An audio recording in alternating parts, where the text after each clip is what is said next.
But if you have no core, all you're doing is just hunting and pecking the whole game, which is basically what we did the whole season last year. Just make a play at him, because we had no core. And when we were protecting and he had time, we made plays. But we never really had a running game until probably the last 4 or 5 games. Kier did a nice job when he came in late, but it still wasn't to what it is now. I mean, I think the kid's got what is Bernard, like 125 a game or something? 115? Does anybody know? I think it's 115. 115. So I mean, we've never had that. So the clearinghouse got him against Villanova, and he got dinged against Army. Other than that, he probably have, 150 more. He had 11 carries, I think 68 yards in the first 2 games. And then since Penn State. Yeah. With the exception of the Army second. And again, the Penn State was a tough game we started to get him in more because we only had him for 3 practices prior to Villanova, or 2 practices prior to Villanova. So we started to get him in more the Penn State week. But that's a tough game to cut your teeth on, So, he's kind of grown up since then, and I've said it even when he was rushing for 68 yards. I said it. The kid's approach, his decision-making on and off the field right now is tremendous. He's a great teammate. I mean, the first thing he does is honor his lineman every time somebody asks him a question. And he's a team guy. He really sees the field. I mean, he's a patient runner. I mean, even with the cutback. He studies the game, though, Har. He studies the game. I mean, all the great ones do, and hopefully he'll be great someday. But he studies the game. He studies tape. He studies opponents. He prepares. He's out there today working on his pass protection. He wants to be really good. He wants to be a good player. And, he's got such a great attitude right now, to be honest with you. He's never a guy that's on my list for missing a treatment or being late for class, or he's not that guy. I mean, he's making good decisions, and he understands how that decisions off the field are really the fuel for his vehicle, so to speak. They drive the car. Speaking of that, did you, after the incident in Connecticut, talk about it to your team? Mm-hmm. Done that for 3 years. We've done that for 3 years, and it's not just something as egregious as the Connecticut incidents. It's something that we had a couple of kids last week were on is it Twitter? What do we call this thing? Facebook or something. Yeah, Twitter. but they're on. We always talk to our guys about that. It could be something as small as that. So, again, I don't know what all these things are called, but there was a couple of guys that spoke out on Facebook or Twitter, and we don't want to do that. We don't want to represent the university or the athletic department in that manner. And it could be a guy who's drinking too much and he gets arrested. So it's all those things. But certainly, when you have an incident, and I don't know what's happening up at UConn, but when you have an incident like that, it's like, and I try to tell the guys, it's like multiplying by 0.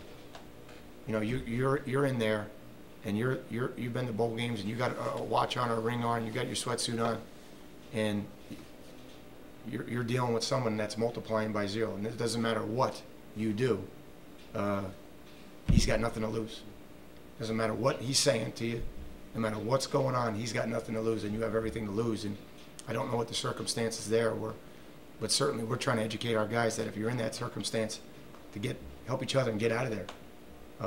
And if you're alone, you got to make a decision and walk away, because it's generally about a spilled beer, a girl, a bad look, disrespect, things that that were a lot different than when we were growing up.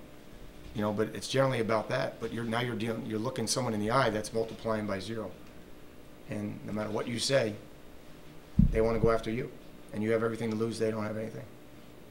How does Nicole look about his confidence now? Because when Kevin went up and made a nice play on that interception, he just seemed to be in the right place at the right time. So we just went there and got that interception. Yeah. He just looked very comfortable with that.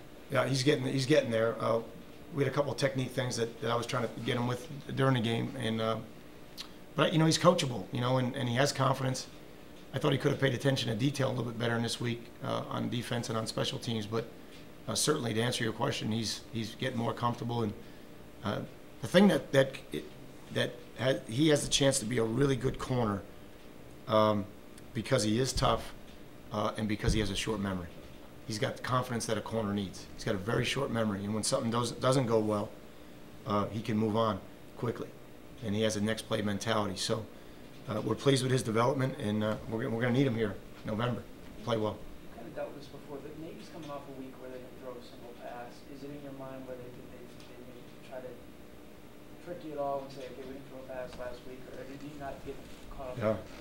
Like, Ken's got a good job. I mean, he looks at the sailboats out in the Chesapeake, and he doesn't have to throw a ball. I mean, that's pretty good.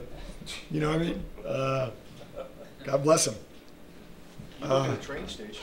I mean, he goes the whole game. He doesn't have to call a pass. I mean, that's a great system. I love playing the academies, and I think our guys are starting to understand why. Because there's something about this game, playing a team that believes in the team, and that puts individuals on the back burner, and they're smart, and they're tough, and they're so disciplined, and they don't beat themselves. And that's a great challenge for us. That's a challenge to be able to do that, to bring athleticism and strength and speed to the game, but yet play smart and play tough and be relentless, because that's how they play. They're relentless. How does his arm compare to what Dobbs has? And is it even tough to find film of what they're doing throwing the ball? You have to prepare for that at times. Yeah, I mean, it's like Lou Holtz, right? Why did OJ go 80 yards? Because that's all he needed. I mean, if they don't need to throw the ball, I mean, but they can throw the ball, and the plays they get you on are the plays they got us on in the fourth quarter last year. You're in there, you're tackling the dive, you're tackling the quarterback on the lead play. They're getting the ball to the perimeter, and then they sneak one in on them, and that's the eye discipline that you have to have, and that's the discipline that you have to have in this game. So that's the challenge for our guys. Our guys understand the challenge now, which is good, and we're not teaching them how to compete. We're not teaching them how to get stronger. We're not teaching them those things. We're teaching them, hopefully at this point, how to prepare to play a really good game against an excellent team, and a team that we have all the respect in the world for.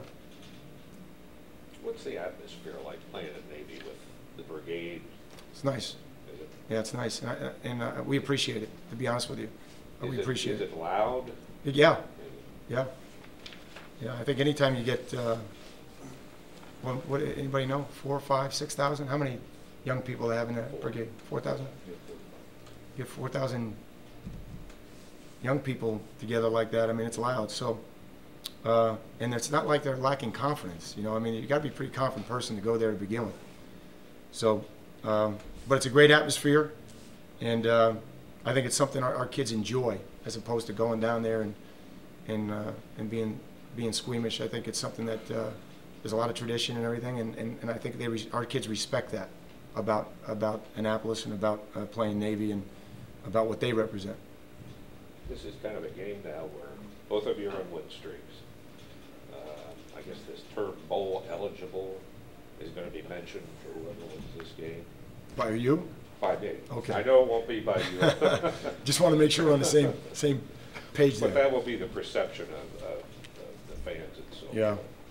Well, I'm not going to comment. I mean, I really have nothing to say about it. I mean, we won this morning. We had a good practice this morning. Kids do well in class today, make good decisions, eat, take care of their bodies, get some rest, and we'll be happy. Then we'll go and do it again tomorrow. But bowl eligibility and all that, what time is this game? 3:36. Bowl eligibility. Try to tackle the dive at 3:36. It's not gonna. No one's gonna say, "Hey, wait a minute, coach, you're playing for a bowl." No, I'm trying to stop the dive. Or I'm trying to stop this quarterback.